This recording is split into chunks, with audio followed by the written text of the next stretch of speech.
सर्वप्रथम इस चैनल को सब्सक्राइब करें। नमस्कार दोस्तों, मैं विक्रम सिंह चारण। मेरे YouTube चैनल साइंस गुरु विक्रम चारण में आप सबका स्वागत है। तो कोरोना के जो टॉपिक थे उन पे बहुत ज़्यादा विद्यार्थियों का प्यार मिलने और सब्सक्राइबर भी बढ़ाए, आपने लाइक भी बढ़ाए, तो इसी तरह आप प्यार बनाए रखें, बस सब्सक्राइब करते रहे, आप लाइक करते रहे, शेयर करते रहे। बहुत मतलब आपका बहुत अच्छा रिस्पांस आ रहा है। तो अब मैंने इसी रिस्पांस के आगे देखते हुए मैंने कहा अब मैं मनोविज्ञान भी स्टार्ट कर दूं, जिससे विद्यार्थी जो रीट के विद्यार्थी रीट को देखते हुए, क्योंकि सितंबर में भर्ती होनी है, तो रीट की भर्ती को देखते हुए मैंने सोचा विद्यार्थियों के लिए कुछ किया जाए, क्योंकि अभी लॉकडाउन है वैसे, तो मैं साइकोलॉजी कंटिन्यू करूंगा और आप इसे ज़्यादा से ज़्यादा सब्सक्राइब कराएं चैनल को, जिससे मैं साइकोलॉजी और अच्छे से कंटिन्यू कर सकूं, ताकि मैं आपको 2 दिन में या 1 दिन में एक अलग वीडियो डालता रहूंगा, है ना। तो मैं पहले अपन साइकोलॉजी स्टार्ट करते हैं, मनोविज्ञान। तो मैंने अभी देख लो टॉपिक भी लिख रखा, मनोविज्ञान का उद्भव, अर्थ व इतिहास। तो इसको जानने से पहले, मनोविज्ञान को जानने से पहले मैं कुछ बेसिक बताऊंगा जो कोई टीचर नहीं बताता, ठीक है। वो बेसिक बताने के बाद मैं मनोविज्ञान स्टार्ट करता हूँ, हमेशा मेरा ये रूल रहा है ना। तो मैं बेसिक आपको कुछ बताता हूँ, तो सुनना, सब इधर देखना, ध्यान देना, है ना। वो बेसिक क्या है क्या नहीं। तो सबसे पहले मैं आपको कुछ बताऊंगा, मनोविज्ञान था। मनोविज्ञान यानी मन का विज्ञान, और मनोविज्ञान को इंग्लिश में बोलते हैं साइकोलॉजी। क्या बोलते हैं? साइकोलॉजी।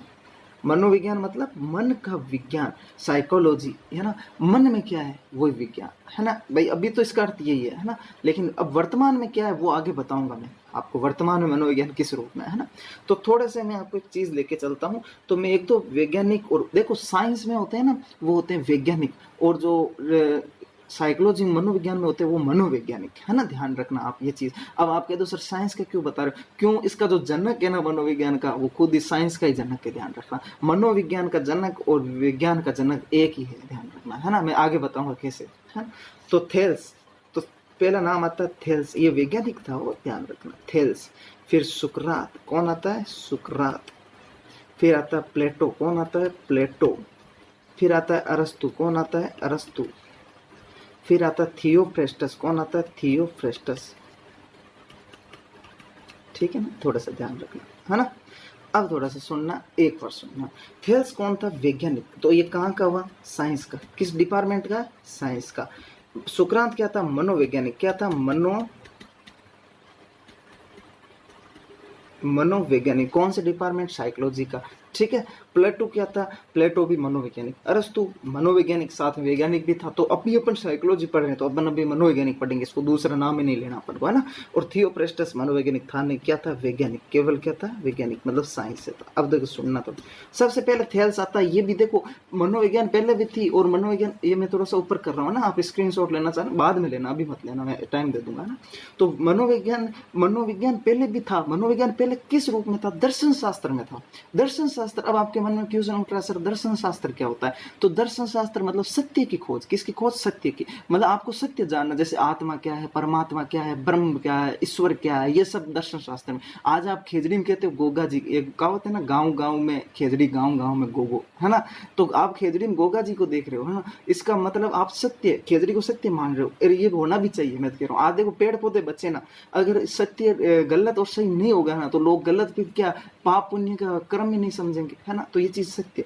तो थेल्स वैज्ञानिक था, इसने नॉर्मल चीजें की। फिर आता सुकरात। सुकरात भी वैज्ञानिक ही था और मनोवैज्ञानिक भी था, है ना। सुकरात के शिष्य आते हैं प्लेटो। कौन आते हैं? प्लेटो। प्लेटो के शिष्य कौन? अरस्तु। अरस्तु के शिष्य कौन? थियोफ्रेस्टस। देख लो भाई, गुरु और चेले, ठीक है। तो सुकरात का शिष्य कौन? प्लेटो। प्लेटो का शिष्य कौन? अरस्तु। अरस्तु का शिष्य कौन? थियोफ्रेस्टस। मतलब प्लेटो का गुरु कौन? सुकरात। प्लेटो का शिष्य कौन? अरस्तु।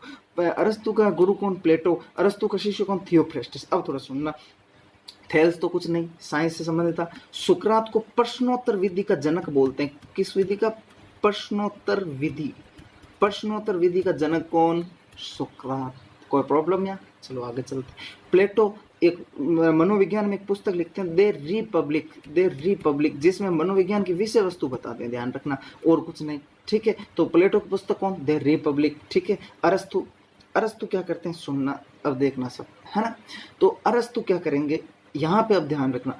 अरस्तु मनोविज्ञान में सर्वप्रथम आत्मा जो आता है, सर्वप्रथम जो विवरण देते हैं वो अरस्तु देते हैं, वो मैं आगे बताऊंगा। तो इसलिए इनको मनोविज्ञान का जनक, मनोविज्ञान का जनक साथ में मैंने एक चीज बताई थी, मैंने कहा विज्ञान मतलब जंतु विज्ञान के जनक कौन, जंतु विज्ञान के जनक भी कौन है, अरस्तु। अरस्तु को जंतु विज्ञान के जनक और मनोविज्ञान दोनों का जनक बोलते हैं। और इन्होंने एक पुस्तक भी लिखते हैं किसमें, जंतु विज्ञान में, हिस्टोरिया एनिमलिया। उसमें 500 प्रकार के जंतुओं के बारे में बताते। पहले क्या था, पहले जीव विज्ञान के जनक भी कौन है, अरस्तु। जीव विज्ञान में दोनों आते थे, जंतु और वनस्पति, पेड़ पौधे भी अपने साथ आते हैं। लेकिन ये इसका कौन था, चेला, कौन, गुरु का चेला। अब गुरु चेले में लड़ाई होती है, गुरु चेले में देख लो भाई, अब यहाँ से स्टार्ट हुई है, साइकोलॉजी में चलती रहेगी आगे, सिगमंड फ्राइड और जिंग या यूंग के मध्य, विलियम वुंड और जेम्स के मध्य आगे चलती रहेगी, आप टेंशन फिर रहे है ना। तो अरस्तु, थियोफ्रेस्टस क्या करता है कि यार, अरस्तु अध्ययन करता, कहता है यार देखो मनुष्य जंतु तो ठीक है, जैसे एक भैंस है, गाय है, उनमें भी श्वसन मनुष्य की तरह हो रहा है, पाचन भी मनुष्य, लेकिन पेड़ पौधों में पाचन मनुष्य की तरह कहाँ हो रहा है। तो पेड़ पौधों को अलग करता है और थियोफ्रेस्टस नई शाखा देता जिसका नाम है वनस्पति विज्ञान। क्या नाम है, वनस्पति विज्ञान। और वनस्पति विज्ञान, अब ये इसका चेला, गुरु से चेला, आजकल के चेले गुरु से कम थोड़ी है ना। तो ये भी एक पुस्तक लिख देता है, हिस्टोरिया प्लांटेनम, मतलब प्लांट मतलब पादप, और इसमें भी 500 प्रकार के पादपों का विवरण कर देता है। देखो भाई, इसने भी 500 किया तो इसने भी, थियोफ्रेस्टस ने। तो ये मेरा बेसिक है, ये आप याद करने की जरूरत नहीं है। मनोविज्ञान, अभी मैं मनोविज्ञान को समझाने के लिए बता रहा हूँ। आप कहते हैं ना कि सर ये कहाँ से आते हैं, देखो अपनी ये पढ़ते हैं, तो देख लो भाई, ये गुरु चेले की परंपरा यहीं चली आ रही है ना, होशियारों की पीढ़ी यहीं से चली आ रही है ना। अपन कहते हैं ये तो गलत हो गया, ऐसा हो गया ना। आप स्क्रीनशॉट लेना चाहो तो स्क्रीनशॉट ले लेना छोटा सा, ओके ठीक है। तो ये बेसिक जानकारी थी, साइकोलॉजी से पहले की जानकारी, ये मैं देता हूँ हमेशा ताकि आपको पता रहे कि हाँ यार ये हुआ था। और ये देख लो 600 ईसा पूर्व हुआ है ना, 600 ईसा पूर्व ये थेल्स आया था, है ना। और देख लो थियोफ्रेस्टस, अरस्तु के तो अभी तेंगे बेचारे, है ना। इस प्रकार अरस्तु तो अभी क्या है ना। तो इसलिए देख लो, मतलब साइकोलॉजी कब से है, दर्शन शास्त्र में अध्ययन हो रहा है, लेकिन कब से, 600 ईसा पूर्व। इसलिए एक मनोवैज्ञानिक है जिसका नाम क्या है, मनोवैज्ञानिक का नाम था एबिंगहॉस। वो कहता है मनोविज्ञान का अतीत, अतीत मतलब आपका पास्ट, अतीत बहुत लंबा लेकिन इतिहास बहुत छोटा। देख लो 16वीं 17वीं 18वीं 19वीं 20वीं खत्म, लेकिन 600 ईसा पूर्व से लेकर 15 ईस्वी तक ये देख लो अतीत इसका, है ना। इस प्रकार, तो इस प्रकार ये बेसिक जानकारी थी। इससे आगे मैं आपको बताता हूं, अब साइकोलॉजी में अपन आते हैं, ध्यान रखना। तो अब अपन मनोविज्ञान में आते हैं कि मनोविज्ञान क्या है क्या नहीं, कैसे मनोविज्ञान स्टार्ट हुआ कैसे नहीं, इस अपन समझते हैं, है ना। तो मनोविज्ञान के बारे में अपन जानते, तो ये हो गया। अब मैं इसको सेकंड नेक्स्ट पेज दे रहा हूँ, है ना, ध्यान रखना। अब थोड़ा सुनना, ध्यान देना। मनोविज्ञान यानी साइकोलॉजी,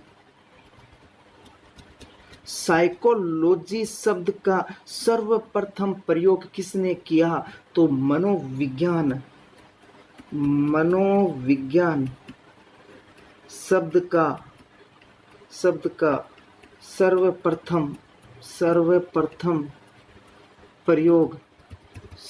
प्रयोग किसने किया, तो मैं नीचे नाम लिख रहा हूं। एक मनोवैज्ञानिक आते हैं जिनका नाम है रुडोल्फ गोइकिल। क्या नाम है, रुडोल्फ गोइकिल। रुडोल्फ गोइकिल ने सर्वप्रथम मनोविज्ञान शब्द का प्रयोग किया था। और कब किया था, तो थोड़ा सा सन लिख लेना, 1590 में। कब किया, 1590 ईस्वी में। कोई पूछ ले साहब कब किया, 1590 ईस्वी में, ध्यान रखना। और शताब्दियों पूर्व मनोविज्ञान किसकी शाखा थी, तो शताब्दियों पूर्व मनोविज्ञान दर्शन शास्त्र की शाखा थी। किसकी शाखा थी, दर्शन शास्त्र की शाखा थी, है ना, ध्यान रखना। मनोविज्ञान को स्वतंत्र विषय बनाने के लिए इसे परिभाषित करना शुरू किया गया, है ना। मनोविज्ञान को स्वतंत्र विषय बनाने के लिए इसे क्या शुरू किया गया, परिभाषित करना। और परिभाषित करने के लिए साइकोलॉजी शब्द है, तो एक दिन मैं लिख देता हूं, साइकोलॉजी शब्द की उत्पत्ति, साइकोलॉजी शब्द की उत्पत्ति लैटिन व ग्रीक,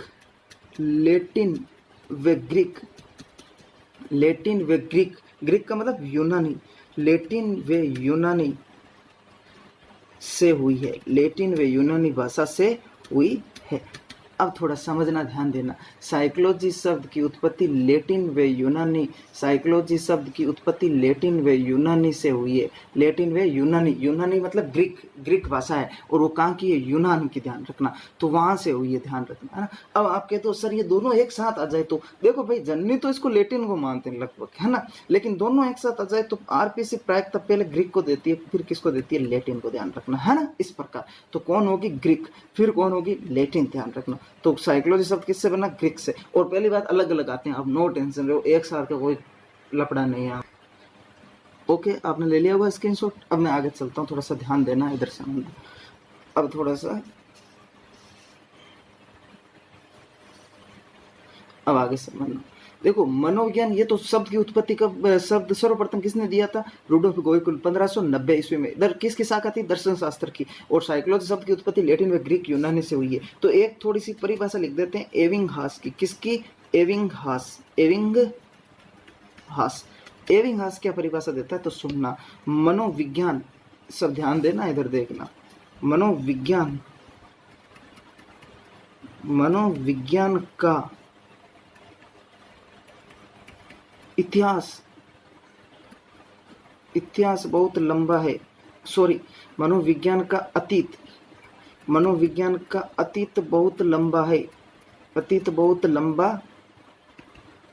बहुत लंबा है, जबकि इतिहास बहुत छोटा है। छोटा है। यह कौन कहता है? एविंगहास क्या कहता है? मनोविज्ञान का अतीत बहुत लंबा है, जबकि इतिहास बहुत छोटा है। मतलब इसका अतीत, अब देख लो, अब क्यों आप सर कैसे, पहले आप क्यों बताए वो, तो मैं इसलिए बताता हूँ, मैं इस परिभाषा के कारण ही। बस देख लो, थेल्स कब था? 600 ईसा पूर्व, मतलब अतीत देखो 600 ईसा पूर्व से लेकर 15वीं शताब्दी इतना। और जबकि इसका इतिहास देखो 16वीं, 17वीं, आप 18वीं मान लो, 19वीं मान लो, 20वीं, बस इतना सा, है ना। तो 16, 17, 18, 19, 20, बस ये इतिहास। जबकि अतीत 600 ईसा पूर्व से लेकर 15वीं शताब्दी तक, हाँ। तो अतीत लंबा है, जबकि इतिहास छोटा। ये कौन कहता है? एविंगहास। ओके, इस प्रकार ये परिभाषा देता है, ध्यान रखना, ये आप लिख लेना, है ना, इस पर। अब अपन आगे चलते हैं, ध्यान देना। अब इसी प्रकार ये साइकोलॉजी चलती रहती है। तो एक मनोवैज्ञानिक आता है गेरिट। कौन आता है? गेरिट कहता है कि साहब रुडोल्फ गोइकिन ने प्रयोग तो कर लिया, लेकिन विवरण नहीं दिया। तो गेरिट सर्वप्रथम विवरण तैयार करता है। कौन करता है? गेरिट। साइकोलॉजी शब्द का सर्वप्रथम विवरण गेरिट के द्वारा तैयार किया जाता है, जिसके दो मतलब होते हैं, PSYCHE, साइकी और लोगस। साइकी और लोगस। साइकी का अर्थ बताता है आत्मा। क्या बताता है? आत्मा, है ना। और लोगस का अर्थ बताता है विज्ञान या अध्ययन। क्या बताता है? विज्ञान या अध्ययन। ये लो भाई, हाँ, अध्ययन ये दो बार है ना, ध्यान रखना, अध्ययन। तो क्या बताता है? साइकी का अर्थ आत्मा, लोगस का विज्ञान। सर्वप्रथम विवरण तैयार कौन करता है? गेरिट करता है। कौन करता है? गेरिट, ध्यान रखना। तो सर्वप्रथम विवरण किसने तैयार किया? गेरिट ने किया, ध्यान रखना ये चीज, है ना। और गेरिट सर्वप्रथम बता देता है कि मनोविज्ञान का अर्थ, वही साइकी का अर्थ आत्मा होता है, लोगस का विज्ञान। और अब देखो इसी शब्द, है ना, इसी शब्द की उत्पत्ति, इसी शब्द के आधार पर ही अब देखो अरस्तु क्या करता है, तो सुनना सब।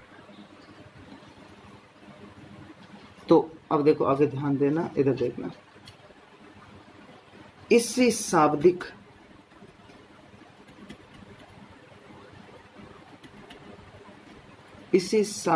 अर्थ के आधार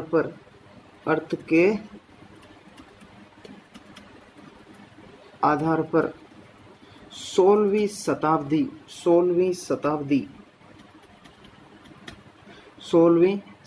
में अरस्तु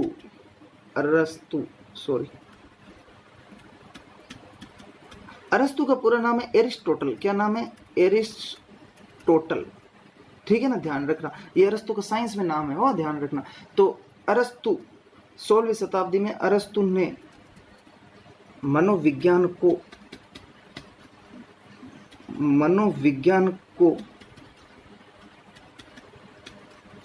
आत्मा का विज्ञान कहा, मनोविज्ञान को आत्मा का विज्ञान कहा। अब थोड़ा सुनना, एक मिनट सब ध्यान देना, इधर देखना।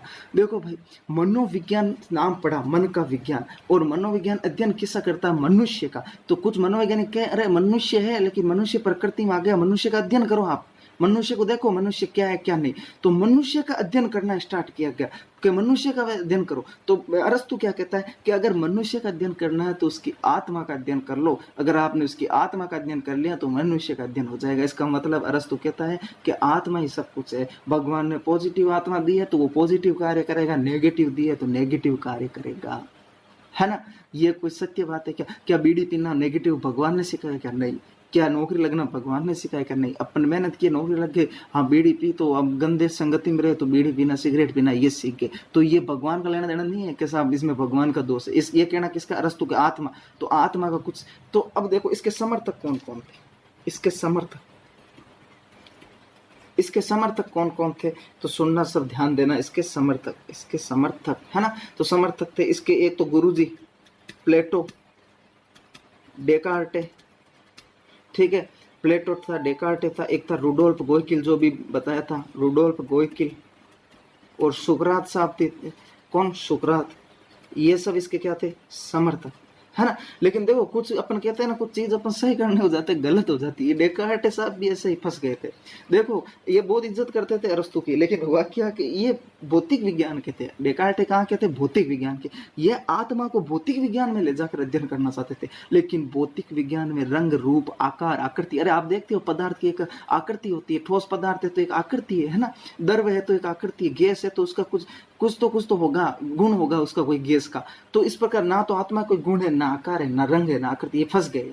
तो कुछ मनोवैज्ञानिक होप्स है, स्पिनोजा है, ये इसको पूछने लग गया, चल बता भाई, चल बता तू फिजिक्स में, यही फिजिक्स में थे, भौतिक विज्ञान में बता, इसका आत्मा का रंग बता, आकार बता, आकृति। ये कुछ बता नहीं पाया, तो इसको अपना बयान बदलना पड़ा और इसको विरोध करना पड़ा बाद में। डेकार्टे को बाद में विरोध करना पड़ा था। क्यों फंस गया था ये। अब ये नहीं करता तो और ज्यादा फंस जाता इस प्रकार, है ना। लेकिन अब थोड़ा सा सुनना, अब ध्यान देना, इधर देखना। मनोविज्ञान मूर्त वस्तुओं का अध्ययन करता है। मूर्त का मतलब होता है दिखना, मूर्त का मतलब दिखना। अभी जो आप ये पढ़ रहे हो ये क्या है? मूर्त। अब मैं कहता हूँ डायनासोर, आपके लिए क्या है? अमूर्त। अमूर्त यानी जो नहीं दिखता, वो क्या है? अमूर्त। और मूर्त यानी जो दिखता है। तो मूर्त वस्तु, तो आत्मा कब भाई? 16वीं शताब्दी में। क्या आत्मा मूर्त है या अमूर्त? आप खुद बताओ। और मनोविज्ञान किसका अध्ययन करती है? मूर्त का। तो आत्मा क्या हुई? अमूर्त। इसलिए 16वीं शताब्दी के अंत में मनोविज्ञान की आत्मा का क्या हो जाता है? अंत हो जाता है। मतलब ये परिभाषा अमान्य मान ली जाती है। और इस अरस्तु के द्वारा आत्मा के विज्ञान को ही कहने के कारण ही मनोविज्ञान को, मतलब कुछ प्रयास तो किया इसने मनोविज्ञान में, इसलिए अरस्तु को मनोविज्ञान का जनक किसको कह देते हैं? अरस्तु को कह देते हैं। ओके, कोई प्रॉब्लम इसमें? इस प्रकार ये हुआ था, ध्यान रखना। इस प्रकार मनोविज्ञान का जनक किसको बोलते हैं अपन? अरस्तु को बोलते हैं। क्यों? अरस्तु ने मनोविज्ञान कुछ प्रयास तो किया 16वीं शताब्दी में, बाकी चुपचाप बैठे थे, है ना। लेकिन एक मिनट थोड़ा सा ध्यान देना। एक मनोवैज्ञानिक आता है कोल्सनिक, नाम सुनोगे आगे। कोल्सनिक के अनुसार ध्यान रखना, सुनना, सब ध्यान देना। कोल्सनिक के अनुसार मनोविज्ञान का जनक कौन था? प्लेटो था। क्वेश्चन आ गया, कोल्सनिक के अनुसार मनोविज्ञान का जनक कौन? प्लेटो। कौन? प्लेटो। अरे कोल्सनिक क्या कहता है कि अरे सही तो आत्मा का शब्द तो प्रयोग प्लेटो ने किया था, अरस्तु ने तो कॉपी कर दी थी, है ना। लेकिन वो कहते हैं ना, जिसने बता दिया वही प्रबल। तो प्रबल कौन रहा था? प्रबल अरस्तु। कोल्सनिक के अनुसार मनोविज्ञान का जनक कौन? प्लेटो। लेकिन मनोविज्ञान का नॉर्मल जनक कौन? अरस्तु। कोई प्रॉब्लम इसमें? ठीक है, आगे चलते हैं। अब ध्यान दें, तो ये परिभाषा अमान्य हो जाती है। फिर आती है 17वीं शताब्दी। कौन सी शताब्दी? 17वीं शताब्दी। 17वीं शताब्दी। अब थोड़ा सा सुनना, ध्यान देना। 17वीं शताब्दी में एक इटली के मनोवैज्ञानिक, इटली के मनोवैज्ञानिक, 17वीं शताब्दी में इटली के मनोवैज्ञानिक जिनका नाम था पोम्पोलोजी। क्या नाम था? पोम्पोलोजी।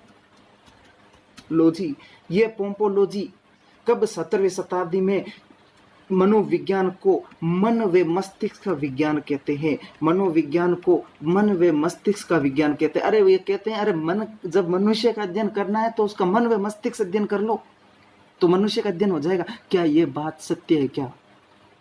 अरे मन भी कितने प्रकार के होते हैं, 2, लेकिन सेगमेंट पर आगे बताऊंगा। लेकिन अपन नॉर्मल बात करें, मस्तिष्क का, मन का संबंध हुआ दिल से, जबकि मस्तिष्क का संबंध हुआ दिमाग से। किससे? दिमाग से। और दिमाग, देखो मन कैसे सुनना, आप कह दो किसी दिन क्या हुआ, मन तो नहीं था, कोई मेहमान आ गए, साले कहाँ से मर गए, लेकिन अब वो सामने अपन क्या किए, अरे साहब आप आ गए, धन्य है, हम, हमारे भाग जग गए, आप कब आओ कब नहीं, है ना। ऊपरी मन से कह रहे हैं, अंदर का मन और ऊपर का मन। मन कितने प्रकार? 2। अंदर के मन में गालियां निकाल रहे हो, बाहर के मन से करो साहब आइए स्वागत है आपका, है ना। तो मन कितने? 2। क्या आप उसको पहचान पाए कि अंदर का मन? आपने उसका स्वागत किया, आप तो कहा ठीक है यार गजब है, मस्त आदमी, लेकिन अंदर पता चलेगा कि ये कितना मस्त है, ध्यान रखना है ना।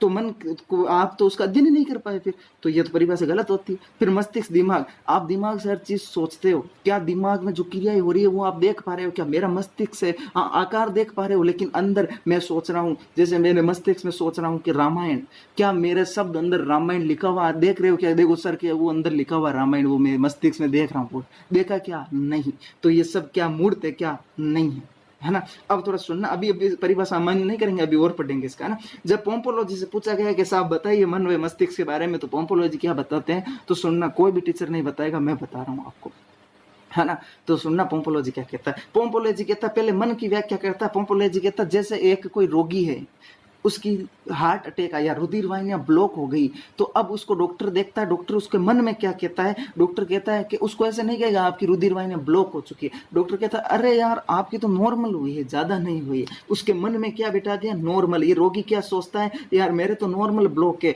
और थोड़े दिन में पता चलता है एकदम तैयार हो जाता है, इसकी रुधिर वाहिनियां एकदम तैयार हो जाती है। मतलब आपका मन चाहे तो हो सकता है। दूसरा अब क्या बताता पोम्पोलॉजी, तो सुनना, मस्तिष्क, ये कहता है मस्तिष्क का कैसे, तो इससे पूछता चलो मन का बता दिया, मस्तिष्क का बता, तो ये कहता है मस्तिष्क का सुनो। एक व्यक्ति है जिसका एक्सीडेंट हुआ, पहले उसके 2 हाथ थे, एक दिन एक हाथ उसका कट जाता है कोई वजह से, एक हाथ क्या हुआ, कट गया कोई वजह से, कारणवश। अब देखना वो जब बेहोश से वापस तैयार होता है तो उसकी तरफ चाय लेके आते हैं कोई, तो चाय लाते हैं, तो पहले तो अपन नॉर्मल उसको चाय देते थे, है ना, लेकिन अपन पे पता चलता है इसका हाथ कटा हुआ, अपन दे देते हैं, लेकिन जैसे अपन उसके पास चाय लाते हैं वो गुस्सा हो जाता है, वो कहता मैं ही ले लेता। क्यों? अब उसके मस्तिष्क में अनुभव हो रहा है कि उसके हाथ है, जबकि उसके हाथ नहीं है। मतलब मस्तिष्क में जो सोच लोगे वो कार्य होगा। इस प्रकार ये पोम्पोलॉजी कहता है। लेकिन अब इसके समर्थक कौन कौन है? इसके समर्थक सुनना, थोड़ा सा ध्यान देना। इसके समर्थक देखो भाई, इसके समर्थक खूब सारे टीचर ऐसे है ना, अपने बताने के लिए खूब नाम लिख देते हैं, लेकिन अपन को 2-3 नाम याद रखने बस। जॉन लोक, कौन? जॉन लोक वे थॉमस रीड, ये 2 मनोवैज्ञानिक जरूर याद रखें। अब मैं क्यों कह रहा हूँ साहब ये, क्योंकि ये 2 मनोवैज्ञानिकों ने साइकोलॉजी में कुछ किया है। बाकी मनोवैज्ञानिक इसके समर्थक और थे, हॉब्स था, लोक था, स्पिनोजा था, बर्कले था, ठीक है, मैं नाम बता रहा हूँ लेकिन मैं लिखा नहीं रहा हूँ। क्यों नहीं लिखा रहा हूँ? अरे वो ही याद करो ना जो एग्जाम में आएगा, झूठा क्यों याद करना। ये बर्कली कहाँ आते हैं? एमएससी में, जब साइकोलॉजी में हम एमएससी करते हैं तब आते हैं, ठीक है ना। ये आपके है ही नहीं तो कोर्स में नहीं, क्यों पढ़ना। लेकिन अपन टीचर क्या करता है, कुछ एक्स्ट्रा बताने के लिए अपन खुद ऐड कर देता है, ताकि विद्यार्थी क्या ज्यादा दिखेगा वहां जाए। कभी मत जाना, अरे टॉपिक पढ़ो, सिलेबस पढ़ो, जितना दिया उतना ही पढ़ो, 10वीं तक है 10वीं तक ही पढ़ो, 12वीं मत जाओ। क्यों जाना? सिलेक्शन कराना, कोई ज्ञान थोड़ी बांटना यार, ठीक है ना। इस प्रकार तो 17वीं शताब्दी में पोम्पोलॉजी मन व मस्तिष्क कहता है, मन व मस्तिष्क। और साइकोलॉजी किसका अध्ययन करती है? मूर्त वस्तुओं का। और क्या मन मस्तिष्क को देख सकते हो क्या? नहीं। और 17वीं शताब्दी के अंत में ये परिभाषा भी अमान्य हो जाती है। लेकिन अब थोड़ा सुनना, ध्यान देना, मन में मस्तिष्क अमूर्त है, देख नहीं सकते, इसलिए क्या होती है? अमान्य। लेकिन पोम्पोलॉजी सेकंड विवरण तैयार करता है। कौन सा सेकंड विवरण? किसका? विवरण किसका तैयार करता है? साइकोलॉजी का। और साइकोलॉजी का सेकंड विवरण तैयार क्या करता है? सुनना, साइकी प्लस लोगस। साइकी का अर्थ बताता है मन, साइकी का अर्थ बताता है मन, और लोगस का अर्थ बताता है अध्ययन या विज्ञान। ये लो भाई, ये कौन बताता है? पोम्पोलॉजी। सेकंड विवरण तैयार। फर्स्ट विवरण कौन बताएगा? गेरिट। सेकंड विवरण कौन बताएगा? पोम्पोलॉजी। ओके। और 17वीं शताब्दी के अंत में ये परिभाषा भी अमान्य हो जाती है और ये स्पष्टीकरण भी अमान्य। क्यों? क्योंकि ये क्या है, अमूर्त है, मन व मस्तिष्क मूर्त नहीं है, इनको अपन अंदर क्या हो रहा देख नहीं सकते, इसलिए ये परिभाषा भी क्या, अमान्य। और 18वीं शताब्दी में कुछ नहीं होता, 18वीं शताब्दी खाली जाती है, इसलिए 18वीं शताब्दी को मनोविज्ञान की काली शताब्दी भी बोलते हैं। 18वीं शताब्दी को मनोविज्ञान की काली शताब्दी भी बोलते हैं। ओके, तो इस प्रकार अपन, ये पहला पार्ट हुआ, सेकंड पार्ट भी और मैं डालूंगा, तो आप इस तरफ प्यार दें और सहयोग करें मेरा, है ना। तो सब्सक्राइबर बढ़ाएं, शेयर करें, आपको अच्छा लगा पढ़ाने का तरीका कैसे, नहीं पूरा ज्ञान दे रहे हैं और मैं अच्छा ज्ञान दूंगा। अभी मैं इतना नॉर्मल बता रहा हूँ, लेकिन आगे जैसे पढ़ेंगे अपन और भी अच्छा ज्ञान करेंगे। मैं यूनिट बताऊंगा एक दिन, ये तो इतिहास पढ़ लेंगे, फिर मैं यूनिट बताऊंगा कौन कौन सी यूनिट। तो शेयर करें, सब्सक्राइब करें, लाइक करें, कमेंट करें, शेयर करें, है ना। नहीं, आपको बहुत अच्छा प्यार मिल रहा है, बहुत ज्यादा सब्सक्राइबर आपने किए, ये मैं आपका सहयोग मानता हूँ ना। तो जैसे आप सहयोग देते रहे, मैं और भी बढ़ता रहूंगा। ओके, धन्यवाद सबको, थैंक यू हार्टली।